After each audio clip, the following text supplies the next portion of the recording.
Hey, it's Honey, and guess what? You know it. I have an awesome, awesome guest for you tonight. You guys know him. All you Joe Bob Briggs fan out there, you know him from the last drive-in. So you're going to remember him. He's amazing. And you probably remember him from Troma and a zillion other places because he's a genius and he's brilliant and he's on and involved in practically everything. So hang on to your hats because we have some fun tonight planned. That's right. So hang on. Here we go. Let's have fun.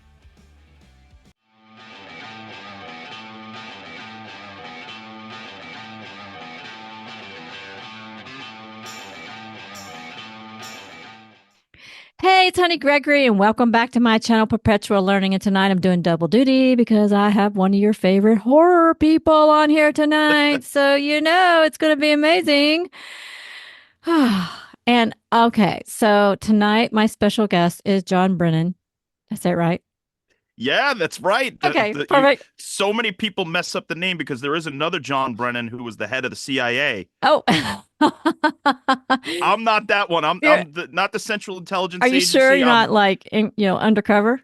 Trust me. I'm the Cookie Institute of America. Oh So my goodness. that's the other CIA. Well, John, like I was just telling you off cameras that I was looking you up, and my God, your career in the horror film industry is just phenomenal. And so I'm like Wow. actor, composer, musician, movie supervisor, production manager, songwriter, band member, I mean, Yeah. director, producer, a I tried to podcaster. do, yeah, podcast. I tried to do a little bit of everything because you never know what the thing is going to hit. But also, Yeah. I feel like maybe I ruined my career because I could have just concentrated on one thing and gotten really good at the one thing instead of doing every single thing that was thrown at me. Well, that's funny you That's say that because I sometimes say that to myself too, because they always say if you want to be the best at something, only focus on one thing and be super hyper focused on it, right? I So you, believe that because the thing that I hyper focused on for a few years was songwriting, and that was only a hobby. And since I loved it, and there was no pressure, that's what I actually got sort of good at, as mm. opposed to production managing. I don't know how to. I still don't even know what the manager does. Well, I have no clue. I whatever just you did, you did it. You did Yeah, I did something, it. I made it sure I got the job done. That's the right? only thing that you do. If you And accept that's a all that job, matters. always get it done. Yeah. Yeah. So they can call you but pretty much anything you want as long as you get the job done, right? That's right. I mean, even if you don't know what you're doing, people ask questions, and some people are willing to help you. So, Yeah. yeah. So before we get into your amazing history, I mean, I just can't stop thinking about the funny times that we had when we went to Graceland, and That's you even right. created a podcast out of that. I mean, like, who does that? It was genius. It was funny. Thank you, thank you, thank you, and also thank you for playing along because you came on that podcast. It was a So much limited fun. series. Yeah, a limited series conspiracy program Yeah. about before I went we went there because we were part of Joe Bob's Jamboree, which was in Yeah. Memphis that year. Right. And the last day we went to Graceland, but I had seen this viral video of this guy who took a picture of the trees at Graceland, and there was a little green blob, Yeah. and he said it was a ghost of Elvis or something. And so when we got there, I said, "Oh, look at the tree!" And I tried to get everybody involved to say that we saw the ghost in the tree.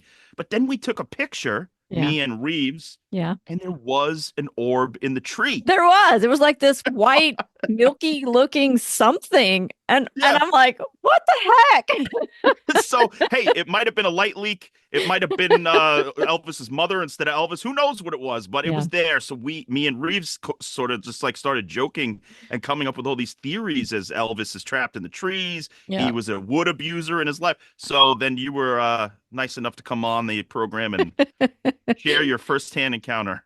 Oh, it was hysterical. You had the people in line to get on the bus all buying into it. They were all involved. Some were believers, some weren't. It was so Yeah, funny. the Elvis Pres tree conspiracy theory. It was hysterical. We had a great day though. The Graceland was beautiful. It was wonderful. So much fun. It was great It was hanging out with you. spiritual in a way. Yeah, that was great hanging out with you too. We had a great group that day. Yeah, it was Yuki so cool. Nakamura, Yep. Liz Yep. Shack, What you your got? You daughter. have a podcast with Yuki too. Yuki, yeah, Yuki Yuki. Nakamura, the So you Tokyo guys have a Cowboy. podcast too that you started right after that, the buffet or something. The podcast buffet and the Patreon buffet. And on the Patreon, we have all different tiers of shows. Yuki celebrity stories. I mean, this guy is the Forrest Gump of production Oh designers. my He's gosh. he worked with the freaking Pope. I'm not even What? joking. So What? we have different tiers, and then the free public one is the podcast Yuki and John's podcast buffet, and Oh we just my talk about gosh. anything, anything. That's great. I love it. Peter Falk. That was our last episode. Y'all are amazing. I wish I had your talents. You're just so phenomenal. Oh, So you're so talented. uh, Don't start disparaging yourself. You got it. you got it. You got it. You're good. Come on. Well, okay. So we'll go back a little bit. So your genius started when? Like I think you told me a story. You started falling in love with horror movies. You were like a toddler or something. It was something really young. Yeah, well, horror movies came slightly later. I was really afraid of the Thriller Mm. music video as a kid. I mean, I couldn't even watch it. Ba, Yeah, ba, ba, ba. Right? It was everybody was creepy. grooving. Do, I do, could do, not do, watch do. it. Right? Yeah. It was spooky. That was one of the Yes. most spooky ones I'd ever seen. It was mind blowing. And because it was like a real movie, I mean, they got John Landis to direct it. Hmm. You got all sorts of beautiful makeup. Vincent Price doing the voiceover.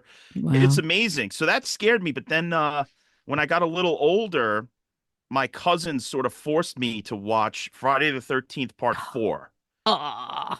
And the reason I was able to do that one is because Corey Feldman, I love The Goonies, Stand By Me, not Lost Boys yet, but a few other Gremlins Yeah. that I was able to handle. But Friday the 13th scared the shit out of me. Nightmare on Elm Street scared the shit out of me. But I said, if a Goonie is going to go through it, let's see what this is all about. And I loved it. You And fell ever in since love. then, horror.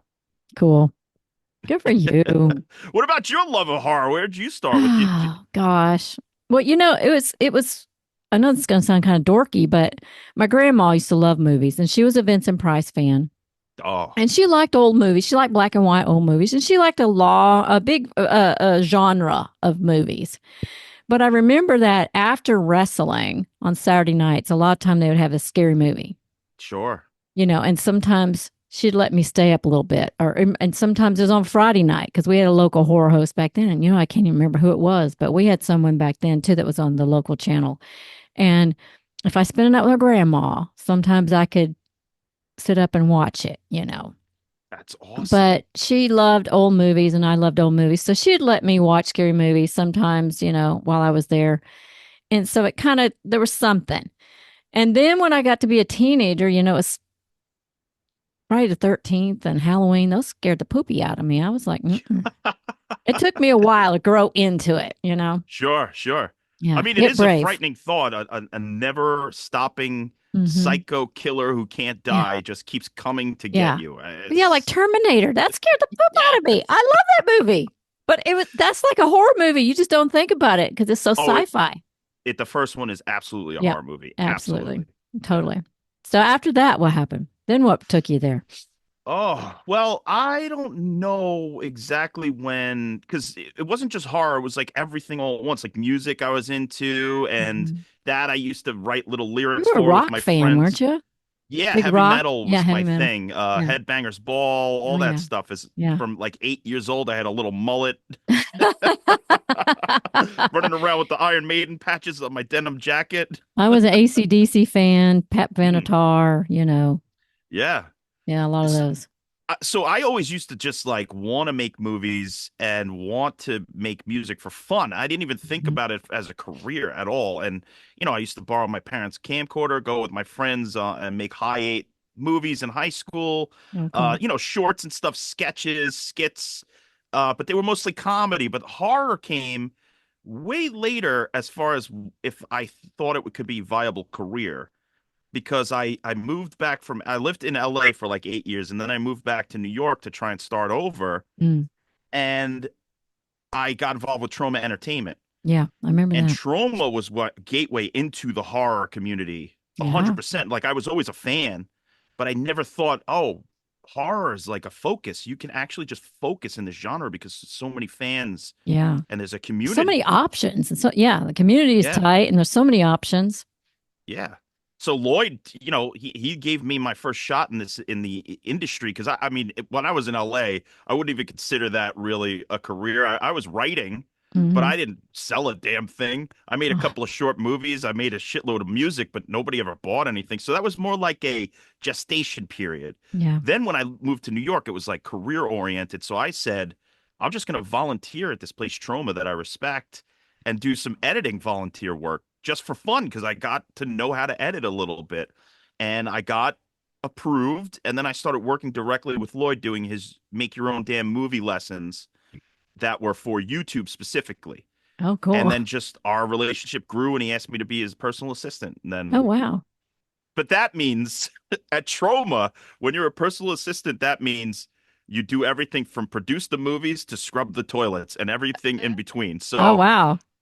I Well, that learned the gives you a lot industry. of opportunity to learn. My goodness. That's Luckily, I'd like been a janitor in college, so I knew how to scrub a toilet. that's like an internship from heaven or hell. You just don't know which because it's both, right? Sometimes it was heaven, sometimes it was hell, but Yeah. mostly, I mean, it was only hell in the way that it was like very little money to do the Mm, things that you need to get done because Troma loves to figure out how to do things with very little budget. And actually, though, that's helpful yeah. and has been helpful to me down the line to figure out how can we solve a problem that we can't just throw money at. Right. Yeah. So, Good learning and I got experience. paid a little bit, but not, a living wage. But But it it was was my free second film education. school. Yes, Yeah. absolutely. And Yeah. I think Lloyd is a genius. Michael's a genius. Michael's the business head, Uh, and Lloyd is sort of like now the creative head. And okay. just seeing the both of them work and learning from the both of them has been absolutely huge, You stay a in touch huge with help. them? Lloyd, I do. Michael Yeah. is, he's a business guy. Yeah. He's not going to shoot the shit with Oh, me. If I see him, he'll be very polite and we'll talk. yeah. But Yeah. we're not going to dinner. Lloyd, I could Yeah. probably finesse into going to dinner or There something. you go. Oh my gosh. But you were there for quite a several years. Yeah, 6 years. Six. 4 years I was full-time employee, and Wow. 2 years I was an on and off, volunteer here, Hmm. do some Hmm. stuff, whatever. Cool. Yeah. And then from there, you decided to do what? Well, from there, that was like sort of the launch pad into the last drive-in Oh, yeah. because a couple of the people who developed the last drive-in, Matt Mangiarides and Justin Martell, they had worked at Troma right before me, but we kept in touch because I was producing the second volume of Return to Newcomb High. They did volume 1 and 2, and then I finished volume 2 while Oh, they were wow. out working. So I was in touch with them, and they knew that I did music. In fact, I got a song in Return to Newcomb High Volume 2 through Matt Mangiarides. This is going to be difficult to describe. How far can I go in the cuss words? Do I have to be clean, or you No, want there's to? no rules. Okay, so I'll try. I'll sanitize it a little bit. There's a scene in Return to Newcomb High Volume 2, and this will answer your question in a second. Okay. Lloyd Kaufman does the Silence of the Lambs, a parody of the Buffalo Bill scene where he tucks his penis. Oh, yeah. Do you remember that scene? Yeah.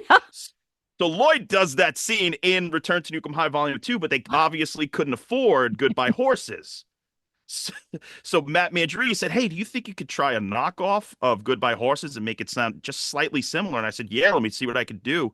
I got something, and it was in the movie. It's called The Silence of the Ducks. Uh, So I could say Lloyd Kaufman tucked his penis to my song. you put that on So your resume.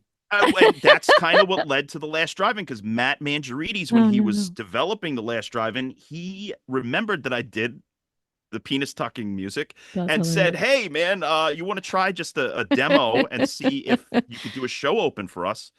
And I did a demo. It took about a day, and then it was approved.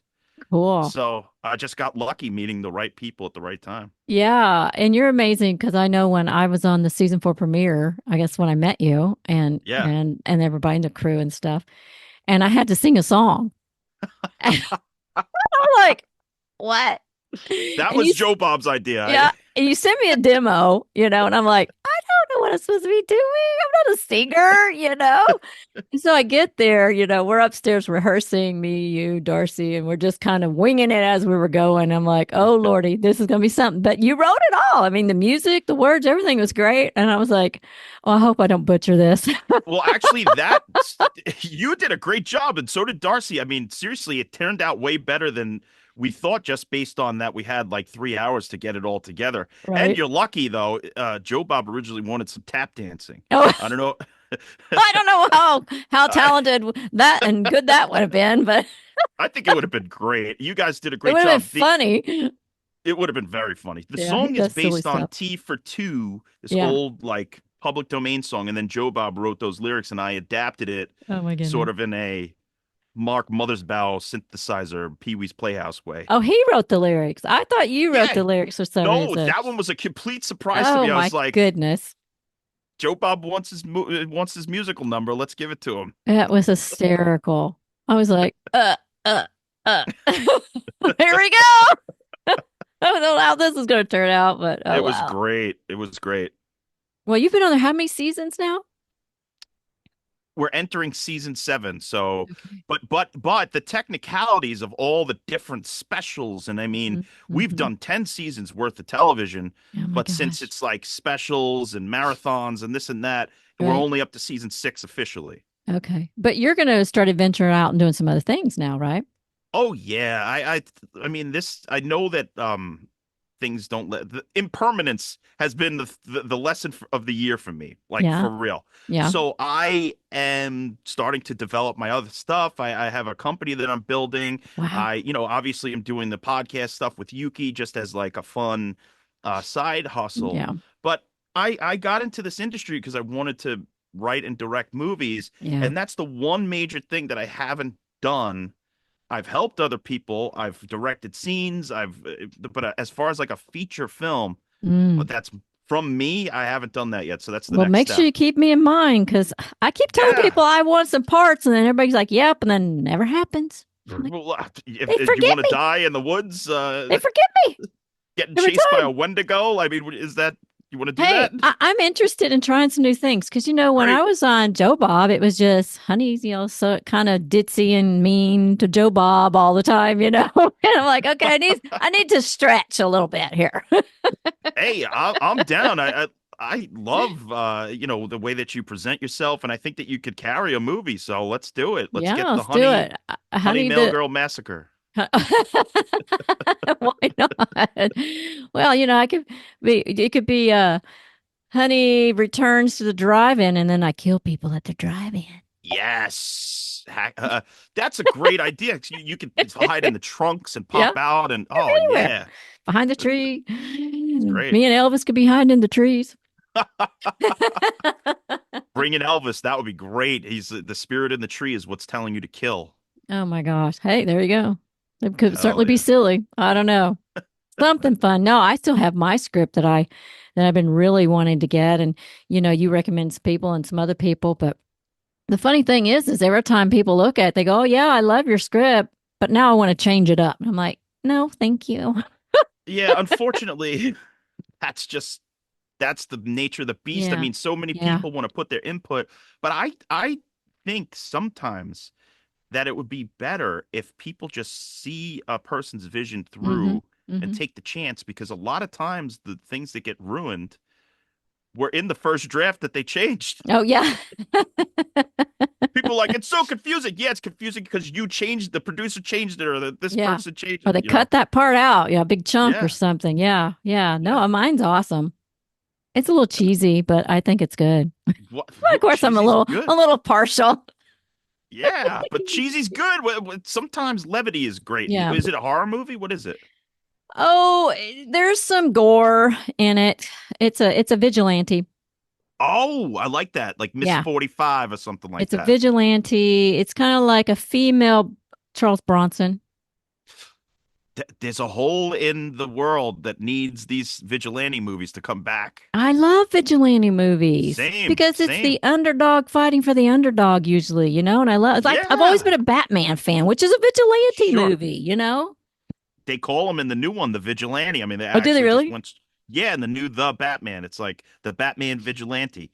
So Yeah. you're right, and Yeah. you know what? Vigilantes are amazing, and Death Yeah. Wish 1 through 3 Oh, I loved them all. are I got them incredible. down there. Got them. I Got got them. the all of them in one DVD One thing, package. one Four package. and Yeah. five, eh, but I three. think they started getting a little bit off when it was his girlfriend was in there.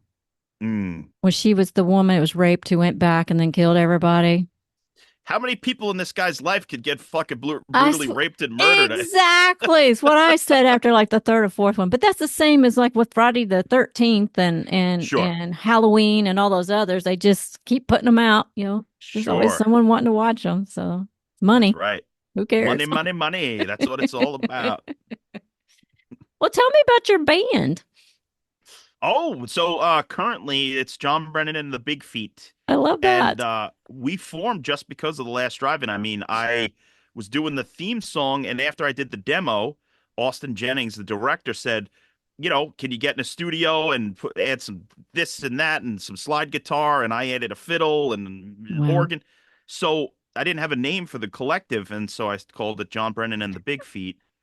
And then we actually sort of formed a real unit. It's Yeah. Jimmy Adamson on drums, Levi White on guitar, Joe Shack on bass, and then me on vocals. And we've Yeah. done a lot of gigs, and it's a lot Have of you fun. outside of doing the show? Sure, we played a Oh, show in cool. Brooklyn, and we do a lot of like. We're actually hopefully we got it in December or January of Steeler Fest. It's Dwayne, the Whiplash Maniac Steeler.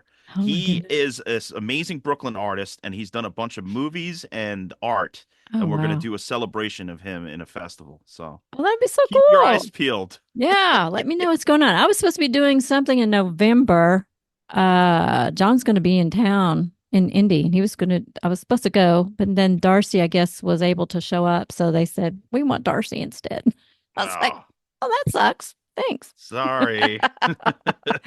Well, she's younger and prettier. I mean, I get No, it. I get you're it. gorgeous. Stop it. Well, she's what 40 and I'm 60, so who are they going to pick? Age ain't So nothing but a number.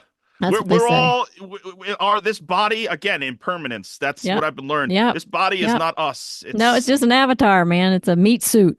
that's right. That's like when saw Lady Gaga come out in that meat dress. I was like, what is she trying to say? We're just a meat suit, We are I know. if we are meat. If we were small, 5 inches tall, our cats would destroy us and Oh, eat yeah. us. Then we'd be That's all we lunch. are. I We'd be know, right? we'd be We're just lucky we're kind of sort of at the top of the food chain as long as we stay out of the ocean Oh yeah, or come the on, forget jungle. about it. You get you tread water for 25 minutes. Your lunch. You want lunch. So you have 3 podcasts?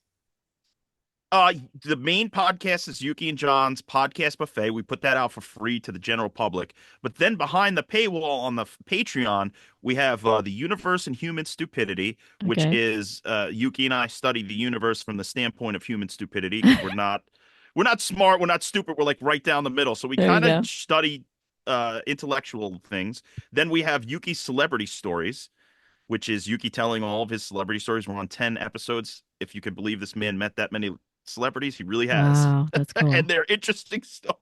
I Then bet, right? we have the Escalator Pitch, which is a podcast I did with filmmaker Josh Stifter, who was on Rebel Without a Crew, which is Robert Rodriguez's reality show. Mm. And we sort of analyze unproduced screenplays like Kubrick's Napoleon or I Am Legend that Arnold Schwarzenegger and Ridley Scott were going to do. So we read those scripts and we sort of break them down and talk Oh, about what could have been. cool.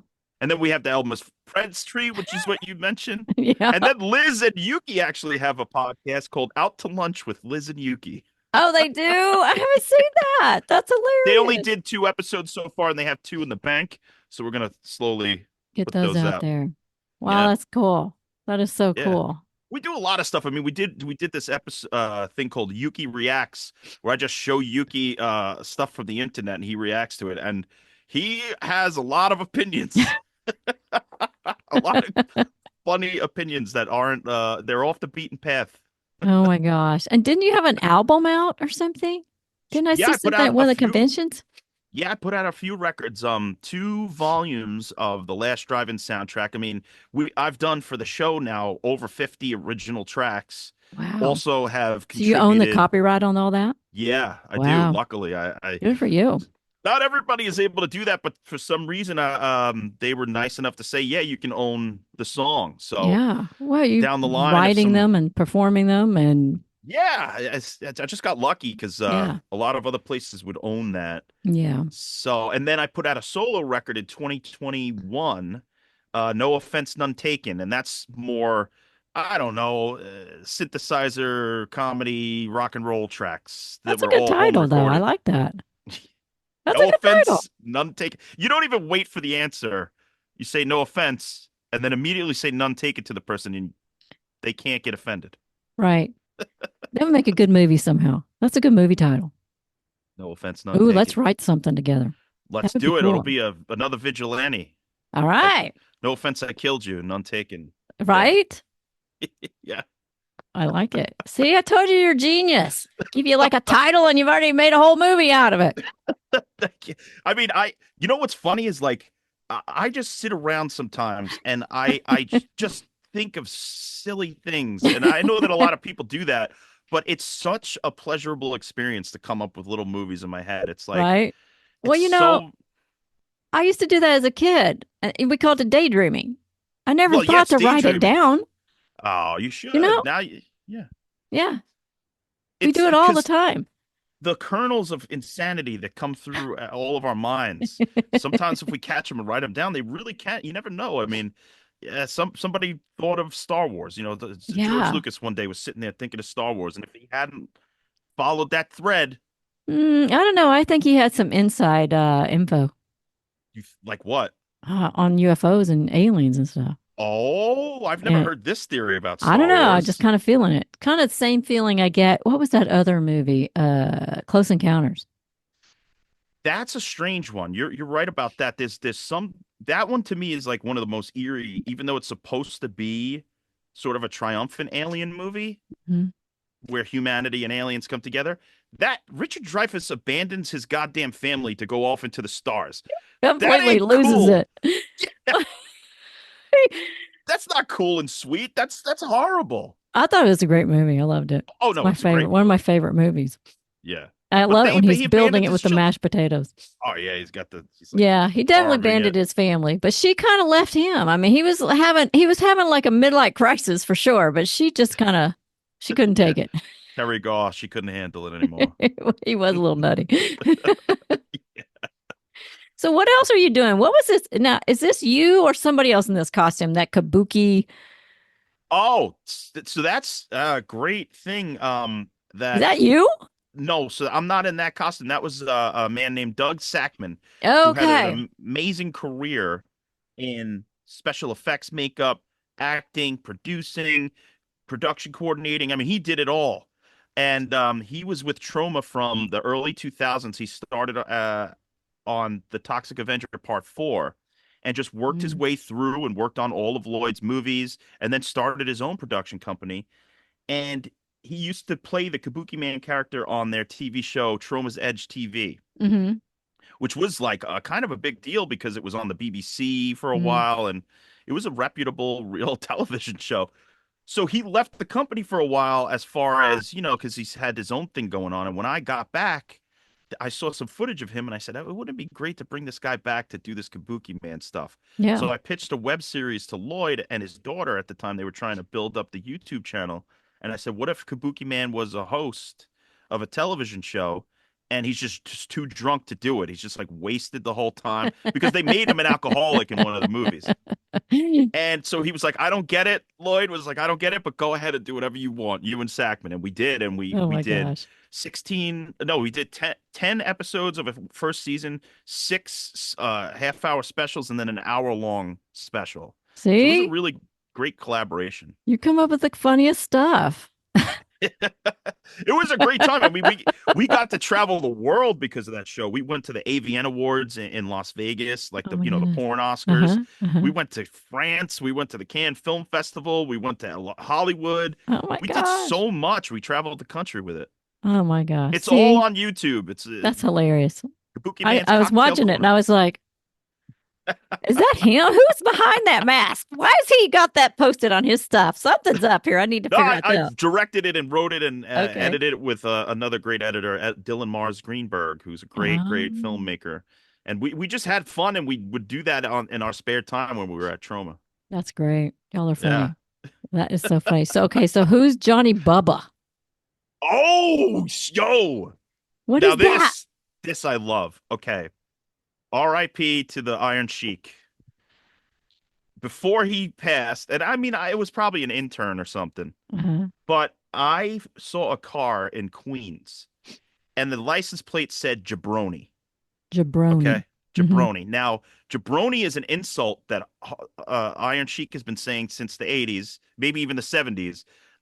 In wrestling and stuff, he calls people jabronis, and that's an insult. And he always used to call Hulk Hogan a jabroni. Always.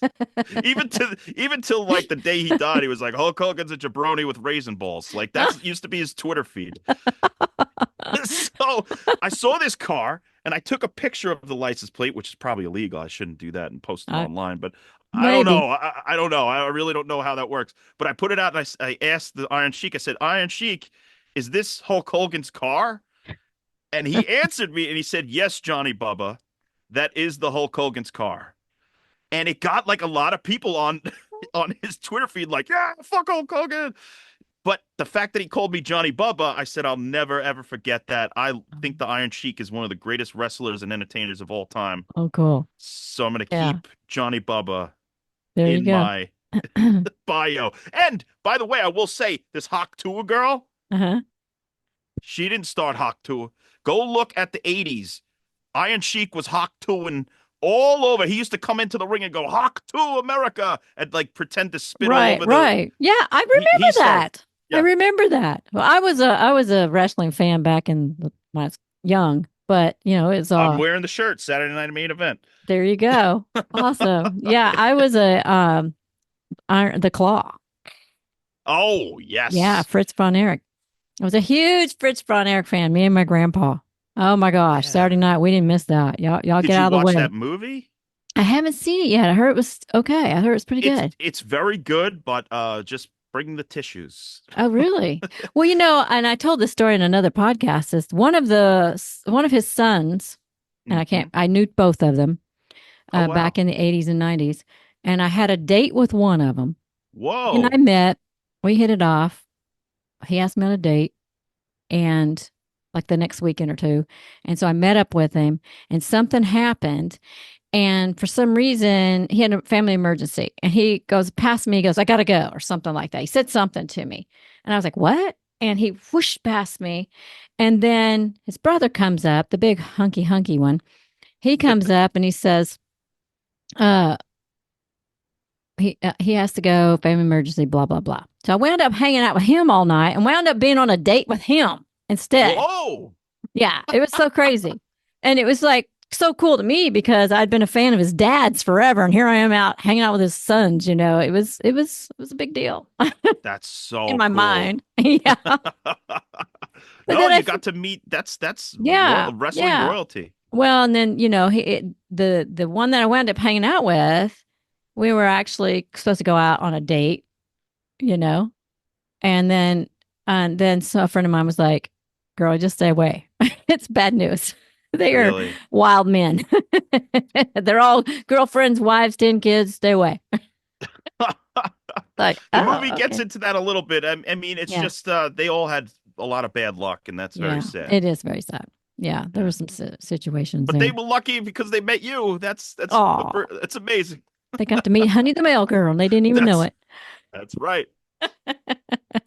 So, what else are you doing that I don't know about? I mean, I tried to do some research because you're the busiest man doing all kinds of things. I'm doing a lot of stuff I right now. know. Some of it I can't announce because it's like part of my company that I'm building, but I've started really starting something in June of this year, and it's gonna be a process because I have a few ideas that I want to do that's not just movies, it's like just a bigger idea. Hmm. And it takes a lot of help to Yeah. get something like this off the ground. And I don't want to just come with what I have and start to like sit at conventions and be like, okay, I have these little two things that I could do. I want to have a fully formed, you know, sort of a product line Right. that I Oh, could get cool. out there and try to do. So it's been really awesome, and that's why I kind of like, you know, With all your music, and you can make music, you make DVDs, CDs, you could have all kinds of things at a booth.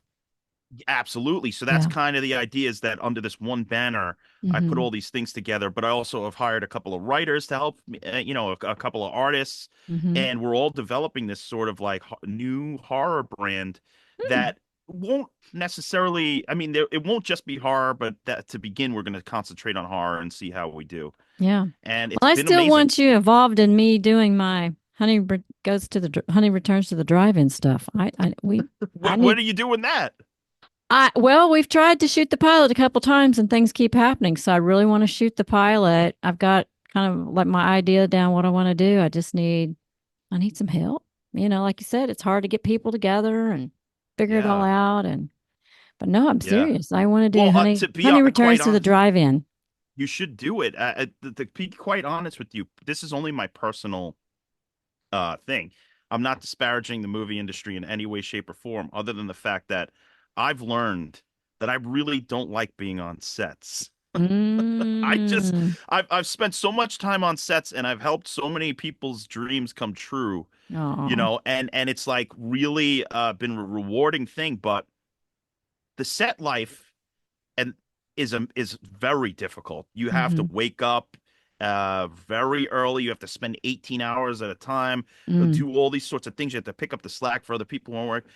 And I'm sure it gets better as the budgets get bigger. Yeah. But More it's people helping. such, yeah, more people helping, Yeah. but it's so hard to make a movie, a television show. And I kind of, I would like to be the person who just goes, yeah, I wrote this thing. You all go make it. Right? I'll pay you to make it. Just don't Well, ask I me to already wake have a up and, script. We can get yeah, after it, for my exactly. movie. Oh, goodness. So, are you allowed to talk about any behind the scenes funny situations that happened, Sure. on the last This, drive-in or Troma? oh, so many things. I So mean, many cool things. any of People the want to stuff, know.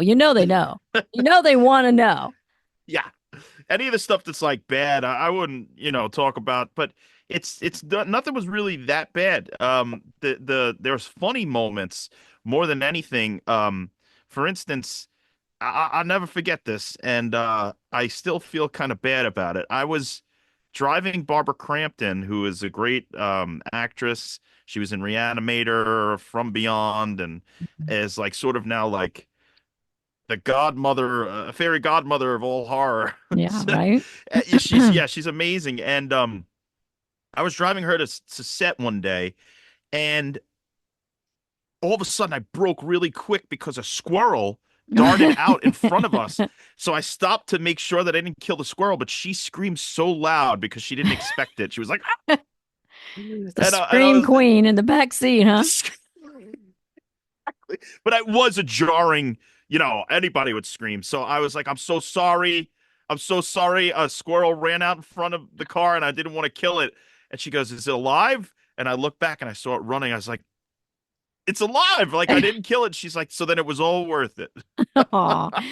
But you get a taste of her tonsils, her screaming abilities. Yes, I definitely frightened her by stopping short to save a squirrel. That's cool. That was so but like that was actually especially in the beginning for Hmm. the last drive-in, we had so many amazing guests on. And Hmm. not that the new guests haven't been amazing, but for me, meeting Tom Savini was Yes. huge. Yeah, he is Huge. huge. Huge. I was Yeah. just like so blown away at how nice he was and how um grateful he was to be there and also offered up stories without even having to ask. Sometimes you don't want to bother people and Yeah. say, "What was it like working on a creep show?" No, he was just Yeah. offering up awesome Now, stories. isn't he the one that actually was in battle when he was Yes, younger and he he was in uses his Vietnam. skill, yeah, he uses his Vietnam skills to help him create these illusions for movies. Like that's why they look so real. Absolutely. I mean, he used some of it because I think he was The Dawn of the Dead? photographer. Yeah, he did Dawn of the Yeah, yeah. Dead, Day of the Dead, Hmm. Creep Show. I mean, Yeah. so many movie. Maniac. You ever see Maniac? Mm-mm, no. Oh, Joe Spinell, directed by William Lustig, starring Joe Spinell, who was in The Godfather, Oh, Rocky. wow. Great, great actor, and he's the lead. And Tom Savini did the effects. It has what I believe is the greatest head explosion Oh, next to Scanners. I mean, the head explosion in Scanners is probably number one, but they took Savini's method of using a shotgun to blow a melon up on oh, screen, oh, wow. and so they sort of owe a debt of gratitude to Savini. So those two if you got it, just see Maniac, you'll love it. I'll have to go watch that now. Yeah. Just kind of skip through until I find that part. It's a gritty New York, a great New York movie, seeing the Hmm. old New York of the 70s, like the slime and the dirt and the Oh, trash, wow. Is it a street period trash. piece or just an old movie? No, it's an old movie. It Okay. was shot probably in the late 70s and released, I think, in 80. Oh, wow. Great grindhouse The bell exploitation. bottoms and the pimps walking down the street. Totally. Chicka chicka Totally. bow bow. Yeah. Great soundtrack too. There's a great song in there. It's like going to a showdown. It's so good. So Makes me good. think of that song with a car wash. At the car wash, Yeah. yeah. Yeah. At the Yeah. car wash. Oh, That's a that great song movie. too. That's a good movie too. Yeah, that's a great movie too. It's Yeah. funny, like in the 70s that they were so happy they were just singing about car washes. Well, they're all stoned on drugs. Who cares? That helped. That helped. That definitely helped. That's it. Yeah. Oh my gosh. Oh my I miss goodness. jingles. Jingles were like Oh, everybody certain knew that song. What was it? Hold the pickles, hold the lettuce. Something. uh that, it's, Oh, that one I don't have it know your offhand. way. It was Oh, Burger King.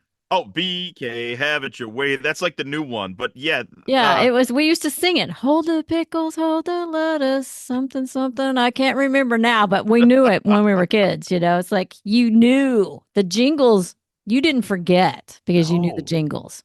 the jingles were so good back in the day. I mean, Yeah, like, my favorite jingle of all time is this thing called the Children's Aid Society. Have you ever heard of the Children's Aid Society? I get. It was some sort of charity that helped children or whatever, whatever, probably also connected to Mormonism. Oh yeah. No, that was the Jesus Christ of Latter-day Saints. Oh. But they have this song, and it's like, I'm really glad they made the Children's Aid Society. And it's like powerful. All the kids are singing, and it goes up an octave. It's so good. Sounds like a Michael Jackson written by Michael Jackson or something. It's like the precursor to Man in the Mirror. Oh yeah. Oh I think you're hmm. right. Yeah, it's got that Michael Jackson vibe to it. Oh, I love that stuff. I like to write songs about food. So I wrote a song about cheese that I hope one day the crafts people will Have you use in sent a them a commercial. demo? Actually, I tried a couple of Did you really? times. They wholeheartedly rejected it. Oh no. In fact, maybe they didn't reject it. They just did not answer. Well, So we'll you have see. to have an agent send it, probably. Yeah, that's the thing. A lot of Yeah. these big corporate places don't just accept artists Yeah. unsolicited material. So You have to wait until they have like a contest. A lot of those places used to have jingle contests. You remember that? Oh yeah. my Oh man, if I gosh. was old enough, I would have definitely entered. Yeah, I remember when I was a kid, they'd have these. My grandma would be scribbling something down, and I'm like, "What are you doing?" I'm writing a jingle. Like, Wait, you kidding? what? Your grandmother wrote jingles for what? She would always enter these kind of contest things. It didn't matter what That's it was, awesome. like a recipe or a jingle or whatever. And she never won. Bless her heart, she never won. And then one day she always tried, but she one day wanted to win. The radio station had Hank Williams Jr. albums, and you had to guess who. It was like one of those things that went on for weeks and months. Like they give you a little tip, a clue, and then Yeah. you'd call in and you'd guess. Well, this went on for a couple of months and no one had won, and she kept screaming, and yet she knew who it was, right? And so she would call and never get through. So she goes, "Honey, you call." And I was like, "Okay." I mean, literally, like, I don't know how old I was, 12, 13, maybe, if even. I pick up the phone, I dial it the first time, and it goes through. And the guy goes, "Okay, what's your answer?" And she's going, "Hank Oh, Williams, Hank Williams, Hank Williams." And I'm going, Hank wins. They're like, oh my God, someone finally won. And they Wow. shipped us, or either we had to go there. No, actually, we went down to the radio station and it was like every single album Hank Williams ever had. 33, the big ones, the vinyl, 33s, what do you call them? What a gift. Every single one of them. And so my grandma kept her favorites and she gave a few to me or whatever. But she was like, I never won anything. And I said, you didn't win. I did. It was a joint It was a effort. team effort. That's right. She was always entering stuff like that. Yeah, she was very clever. She just never, like most of us, nothing ever happens. But It's such a hard, not only life, but yeah, industry. yeah, right. So, Oh, I know. even if you have the greatest talent in the world, it takes a whole lot of luck to get anywhere. So, And I you look know, at your career. I mean, you've had luck and you've gotten I have. places, and you're Absolutely. so fortunate. Um, what kind of advice would you give somebody else who was trying to get into the industry and do what you're Great doing? question. And I usually to this say, because, I'm still on the bottom rung, but I did get You're closer than like you most. said, some luck. And I know that a ton of people would love to have gotten the opportunity that I got to not only work with people at Troma like Lloyd Kaufman, Mhm. but also work with Joe Bob and actually be creative Yeah, and make music. So yeah, what I think got me there was obviously, you got to work hard. You can't just waltz into a place and then get the job and then loaf around and not do the job or not get it done. Like there's so many people out there nowadays who get the job and then they don't want to do any more work. They yeah. And then the they work person to that get would the do job. work doesn't get the job. Yeah. Right. So I would say hard work is one, but also sometimes giving yourself away for free to people who are, uh, you Volunteering. know, yeah, voluntary Yeah. work sometimes leads to good things like contacts, Mm-hmm. opportunities, building a resume that you may not have had. Like I built my editing resume just by doing those Lloyd Kaufman Mm-hmm. things. So that helped me build my resume, meet people. But if you feel as if you're being exploited, Mm. then that's no good. But Mm. if you are getting things out of it, not just monetary, Mm-hmm. but networks, contacts, experiences that are valuable to you, Yeah. I say that's good sometimes. Yeah, it's definitely good. And, it's one of the things I've told my daughter when she's growing up. I said, all right, who are you volunteering for this year? Every school year, you had to find something you're going to be doing some volunteer work for. Yeah. And every year it was a little something different. But and at the time, she's like, why do I have to spend my time doing something for somebody else for free? And now when she's filling out her resume, Right. um, she has stuff to put on there. Absolutely. I did these things, I experienced these things, and what I learned, and but I think a lot of times people just don't want to do stuff, period, and let alone for anybody else. And I think it's Yeah. a lesson that people need to learn, that giving, the giver's gain. Like, I'm in a networking group, and their motto is giver's gain. So when you give, Yes. you gain. Most of the time. Absolutely. Well, and I what you agree. have So, to remember is you don't always. It's always instantly reciprocal through the person you gave it to. right. You're going to get something of value back, but it may be from a different person. Totally. And see, Right. that's the value of like what I did with Troma. I mean, Lloyd gave me many, many opportunities and Mm-hmm. taught me filmmaking from the bottom to the top. Nice. And I love those skills. But if I hadn't worked at Troma, I would have never gotten the last drive-in because I wouldn't have met Justin and Matt who went on Yep. to make. So that was like my payment Yep. down the line was like, Yep. wow, I actually have a job now because of Yep. this experience. And Exactly. I wouldn't trade that in for anything. Yeah. Well, it's hard to give up time, because time is something you can't replace or ever get back. But when you take it with the mindset that it's of value, what you're doing is of value. Totally. Yeah. But It's again, really cool. I highly recommend if you feel as if you are not Yeah. getting anything in return and it's Well, total exploitation, run. Do something yeah. else. Work for yourself. Build your own stuff, Do that too. Exactly. I mean, there are people like that don't appreciate you and give you the accolades and credits and things that you should get. I mean, that happens to everybody. I've been there myself. And you have to have your own. You have to be true to yourself, like my grandma always said. Be true to Yeah. yourself. You got to know what's best for you. Yeah. And sometimes there's just a time when it's like time to go do something different. Yeah. You know, things change. yeah. Even your own personal wants and needs change Mm-hmm. sometimes from week to week. Yeah, So what you wanted at Troma 2 weeks ago may not be what you want at Troma this week. exactly. Well, I've seen a lot of interviews with people who had like long time sitcoms, you Hmm. know, like Seinfeld and those kind of sitcoms. And they interview them, and a lot of times they may want them to do another season, but they've done it 8, 10, 12 years. And they're like, I need to do something else. Sure, My career needs to go do something else. I'm ready to experience something new. And there just comes a time when that's the best thing to do.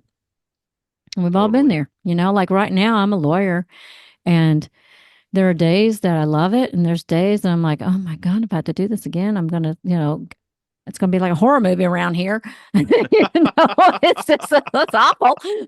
A real But life horror movie. exactly, like there's some clients occasionally like, or some Uh, opposing counsel, you want to really give it to them. But have you ever yeah, had your not to change the subject too much, but have you ever had your Al Pacino moment where you're like, "You're out of order, you're out of order," and you're just like, yeah. because everything is going so horribly wrong and the justice system is just screwed. Oh, it's terrible. I've had Oh, some moments where I've looked at my client and said, "You're fired. oh, okay. You're out of here. Get out of my office. I'm done with you." Yeah, Yeah. I see. I was always intrigued about being a lawyer, but it just Hmm. seems like so much work. Well, most of the time my clients are amazing, but every once Yeah, in a while you get that one that refuses to it, to it's help themselves. it's just mind-boggling. Right. No matter what you say to them, they do the opposite, or something. It's just terrible. Uh, So that's yeah, why I'm like, I'm ready to go back to acting. right. Give I me the just would, script. Let me memorize some lines, show up, do my bit, and then I go yeah, home. go home. You don't take it home with you. Nobody's life's on the line. Yeah. I Nobody's just like the kids. idea of giving a closing statement, Oh, like doing it with a lot of passion and having a catchphrase. Johnny Cochran, even though he did a bad yeah. thing by getting OJ off, he had a memorable catchphrase. Right. Yeah. Well, I remember I interviewed with the prosecutor's office in Indianapolis, and in my head, in order to do it, it's really funny because you went in and you did an interview, and then you had to write up and do a closing statement to a juror, to like a mock jury or whatever, for the interview, and they let you write it ahead of time and practice it, but you had to come in and do it right. You had to perform it in front of the actual prosecutor. And I made myself think of like, okay, it's like a movie. This is like a movie part. I'm going to go in. I'm going to pretend I'm this badass prosecutor who's fixing Yeah. to make sure that guy goes down. Yeah. And so I went in and I was like acting it out. It was really good. And I was like, so they picked me and another guy, and then down to the last bit, he said, "Is there anything in your life that you've ever done that might shine, that might cast a shadow on the prosecutor's office?" And I'm thinking, you got how much time you got? I did some dumb stuff in my 20s. But they wound up picking the guy. But it was funny because it was like in my mind, in order to do it, it was like a movie scene. I just pretended there was like a camera over there, and it was like me performing. Yeah. Um, but then when you go to real court, it's so boring. It's so Yeah. boring. It's so I was on dry. It's jury so duty one boring. time. Yeah, Yeah, it took right? forever. Oh, It's awful. It's boring. awful.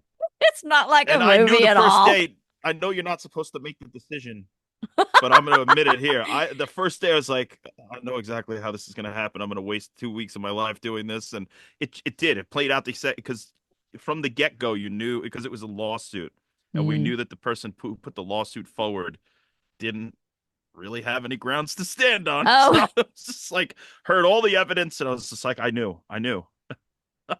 yeah. You So made up your mind ahead of time, huh? I didn't want to. Before It all was the just evidence like, had been presented. well, I did listen. Actually, that was the most fascinating part was how each lawyer broke down the evidence. And Mhm. sometimes the person who was for the people suing really made some valid statements. So then I started to think or whatever, and I did Mhm. give it a good judgment, but in the end, Yeah. the evidence wasn't there. When there. Yeah, it's funny Yeah. because I can look at a case and go, "Oh, yeah, my guy's going to win. No, no problem, hands down." Right. And then you get in there and the other lawyers put such a spin on it. I'm like, that sounds Yeah. pretty dang good. I better come up with some good BS real quick. Yeah. It's, Graphs. That guy yeah. had like 40 graphs. And I started to look at the graphs. I'm like, he did so much work. Maybe he's right. And then it just seemed Yeah. like, Right. distraction. Overkill just to give you that shadow of a doubt. Yup. Oh Yup. my gosh. That's crazy. So, what is your favorite movie? Oh my God. What a heck of a question. I know, right? I can never Um, answer that one. you know what I'll do? Because I actually love this. I've seen on the red carpet Letterbox asks, what's your four? If Uh-huh. you Yeah, have your four, Letterbox, your you get top to four. like pick the four. So my four currently is Frankenstein, 1931, directed by James Whale. Wow. Sunset Boulevard, directed by Billy Wilder, 1950. Raiders of the Lost Ark, 1981, Steven Spielberg, and Well, yeah. Goodfellas, 1990, Oh, that one's funny Martin with Pesci. Scorsese. Yeah, those are the four on my letterbox right now. Oh, those But are all good. infinitely rewatchable is the way that I like to think about movies. So there's so many. I mean, Pee-wee's Big Adventure, Weird Science, the list goes on and on. So if it's Yeah. infinitely rewatchable to me, those are my favorites. Yeah. Comfort movies. It kind of just depends on what season I'm in because I notice I'll get Yeah. attached to something based on what's going on in my life or something. There was so many times in my life where I was so busy, like with school, I didn't watch movies. I didn't have time. And if there was Yeah. a movie on, it was a cartoon just to keep my kid quiet so I could clean the kitchen or cook dinner or something. It was terrible. I know that's awful, but No, cartoons are great sometimes babysitters. totally. Yeah, I could totally imagine. And kids don't always want to watch what you want to suggest to them. Yeah, of course. They Right. have their own agenda. Right. So you can't just go, hey, watch the Goonies. They'll be like, no, I don't want to watch this crap. I It's want Peppa Pig. a great movie. Okay. No, it's not. No, it's not. Oh my gosh. What about you? What's your four in the Well, letterbox? that's what I'm saying is that there's so many that I like. And then when you put me on the spot, it's like I can't think of the title because I'm dyslexic. But I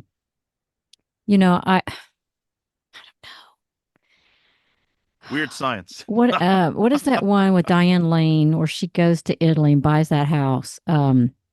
Under the Tuscan Under the sun. Tuscan Sun? Under the Yeah, Tuscan Moon? under Tuscan sun, I think. Okay. I That's don't one know of if my I've seen this favorites. one, but I like Diane I've Lane. watched that one over and over many times. I'm a big uh um oh my god, see, I'm having a meltdown. Um Dang it, where's my kid? I gotta ask her the name of these darn movies. Um See, I don't know why this whole week I've been having trouble remembering things. I guess I'm getting old. There's just too much The information to new read. ones, the The Notebook? hang on a minute. Ah, come here. I'll find an answer here in a second for you. My brain is just completely stopped. Honey, baby, what are those movies you and I watch all the time? Oh, Hunger Games. Hunger Never Games. mind, I Okay. remembered. Thank you. Shh. Love you. The Hunger Games. Hannah's made me watch those 1,000 times. At first, I was like, oh, I won't watch those teeny bopper movies, but you know what? They're really good. I can They've watch got those over and over again, shockingly. they've got some interesting Yeah. action and some Yeah. character development. Yeah, for But I'm sure. a huge the Blade fans, and I know they're coming out with a new one, right? Aren't they remaking it or doing something? They're doing I something. I saw some sort of movie news. So I've always been a Blade fan because I like vampire movies. yeah. Mm-hmm. He was in the new Deadpool, Wesley Snipes. Maybe Deadpool that's and what I Wolverine. saw. Is Yeah, that where they can put them together? he has like 20 minutes. He's in the movie for maybe 15, 20 minutes and it's really good.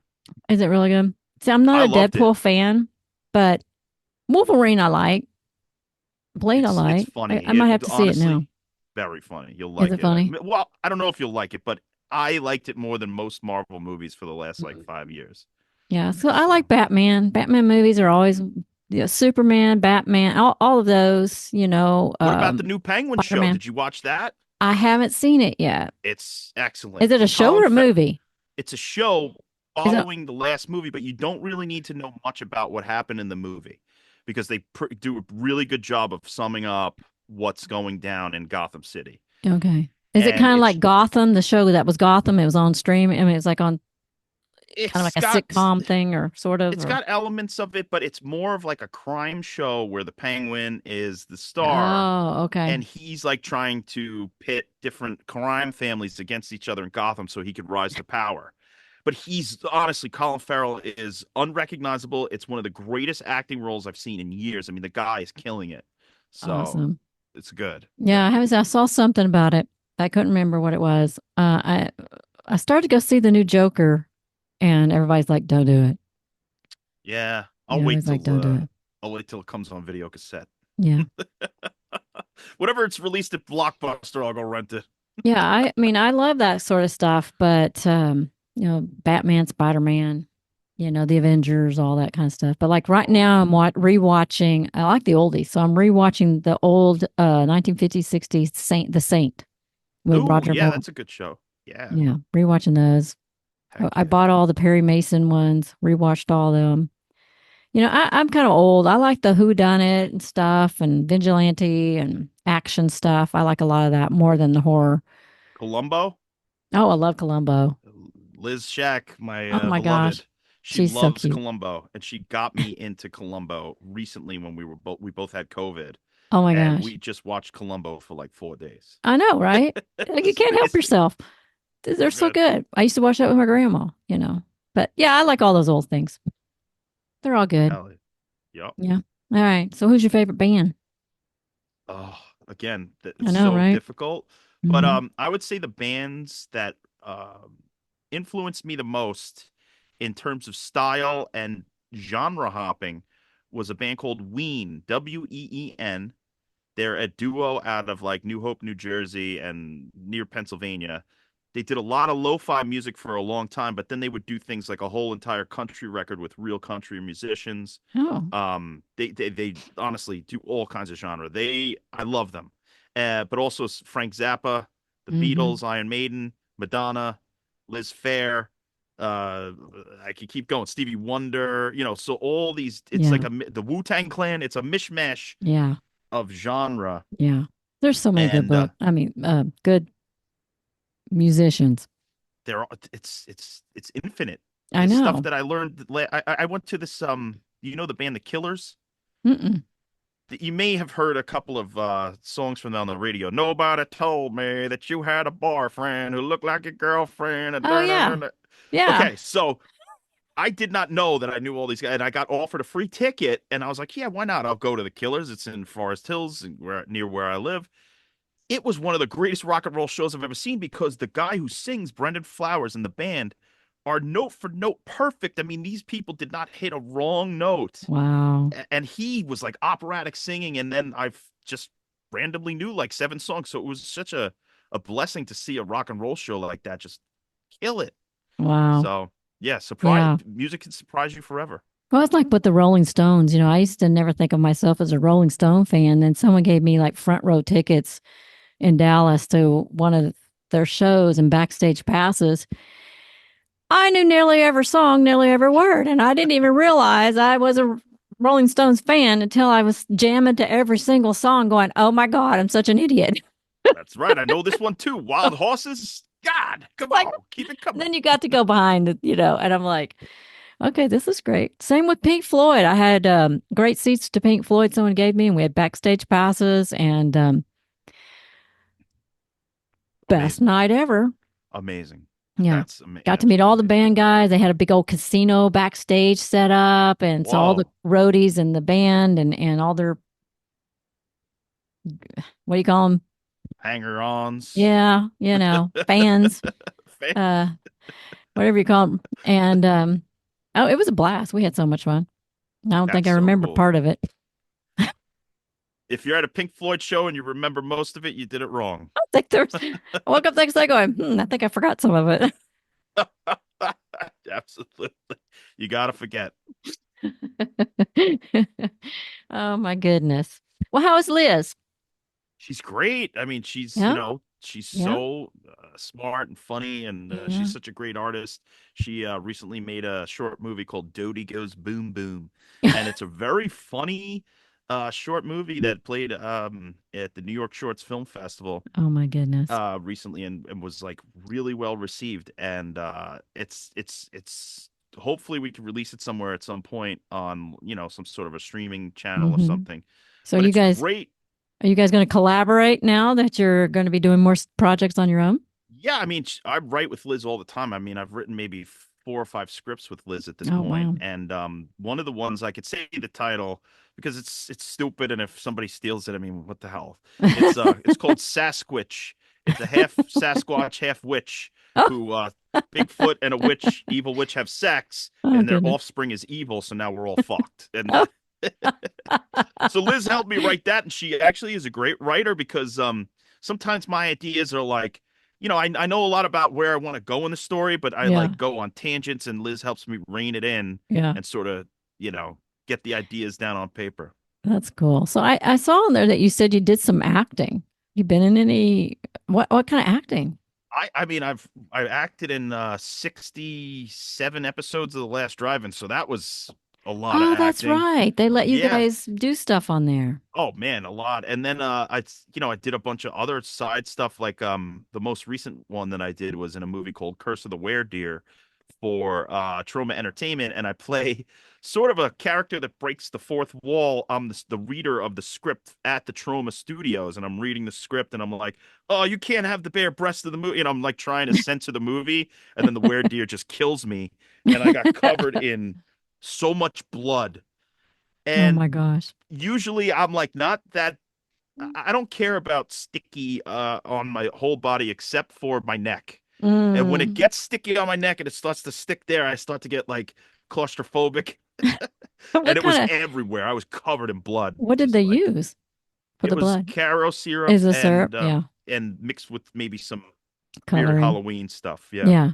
Yeah, they used that on me when I went to help Brian Parkinson do his vampire movie. Uh that stuff was in my hair the next day, even after I took a shower, man. It Yeah. wouldn't come out. It That's doesn't come out. crazy. Yeah. And Yeah. recently, on the last drive-in, a great makeup artist named Shane Morton, Hmm. because I have a beard, right, and I didn't want to shave it just for the show. Usually, they would have this certain material that they would use if you shave and it sticks to your face, but so instead, he dripped this like waxy substance off of my, and he made this skull, so I didn't have to shave, but it was awesome. It took a Oh my little while to gosh. do, but I had contacts in, so I was like a Oh my full-on gosh. ghoul. Oh, So that's that's cool. really fun. I like makeup Yeah. Did you get to being keep behind it. it? Were you able to like pull it You off and you keep it? couldn't really keep Mm. it. It was like kind of you just like sort of peel it off as at the end. But I have Hmm. pictures and it's just like me. I look like the Grim Reaper, like ah, kind of. That's hilarious. Yeah. So, do you collect memorabilia from your favorite shows? I still am a great collector of physical media. I still collect VHS tapes. I still collect Blu-rays. I still collect DVD. I even collect certain video games that I am nostalgic for like from like the original Nintendo system. Mm-hmm. I just like having those things around and looking at them Yeah. because they make me feel good. And even Nostalgia. if I'm not, it's total nostalgia. Yeah. Even if I'm not looking at the things 24/7, just to have them in the house, just to be like, oh, this is cool. Like Right. over here, this DVD set Yeah. is Val Lewton. Yeah, that's I think 6 or 7 movies by this guy who was a producer back in the 40s and 50s, making these great low budget shockers like Curse of the Cat People, The Leopard Man. That sounds Just familiar. they're great. They're some of the best horror I movies think I've ever seen some made. of those. Yeah. So I got that set, and it's just like, because you can't really find them all the time on Mm-hmm. streaming, and Mm-hmm. that's the problem I find is like sometimes it's spooky season. I want to watch Right. Curse of the Cat People. Come on. I think So I've seen that. It's black and white. yes, they're all black and white, Yeah, and I they're think I've all seen some really of those. Those are the kind of yeah movies I was talking about earlier that like yeah. would come on late on a Saturday night. My grandma and I would watch. Yeah. Yep, The Seventh Victim, that's a great one. I Walked with a Zombie. They're all and like some directors who went on to have amazing careers like Jacques Turner. Oh wow. Um, just really So solid that was kind of horror. like their first.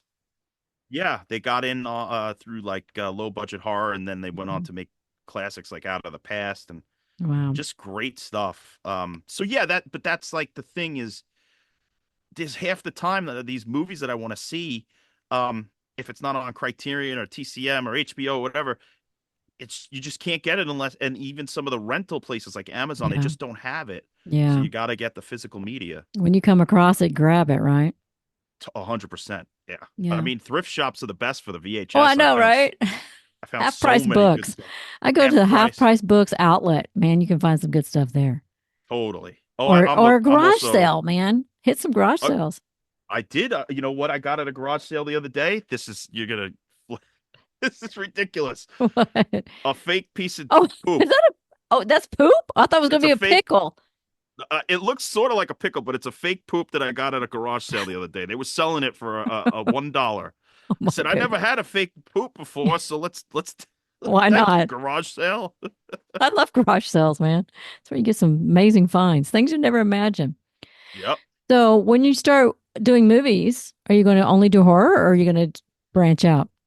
No, I do love horror, and I'll always want to do Mhm. that sort of thing. But my first true calling, I believe, in the entertainment industry, that I always wanted to make comedies like Oh, Caddyshack, Dumb and Dumber, Ace Ventura. Those were sort of my first things. So I have two or three concepts for comedies that I want to make, but they're a cool. little bit higher budget. It's Hmm. comedy's a little harder to do because you need good actors. In Yeah, horror, you can have bad actors I and know, it's right? fine because the concept of the gore.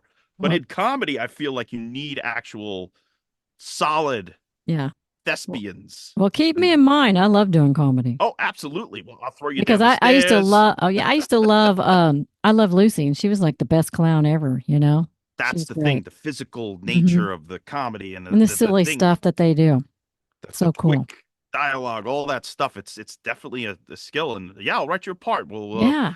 You'll be the. You ever see that movie, Kentucky Fried Movie, with Donald Sutherland as the clumsy waiter? Why do I feel like I have?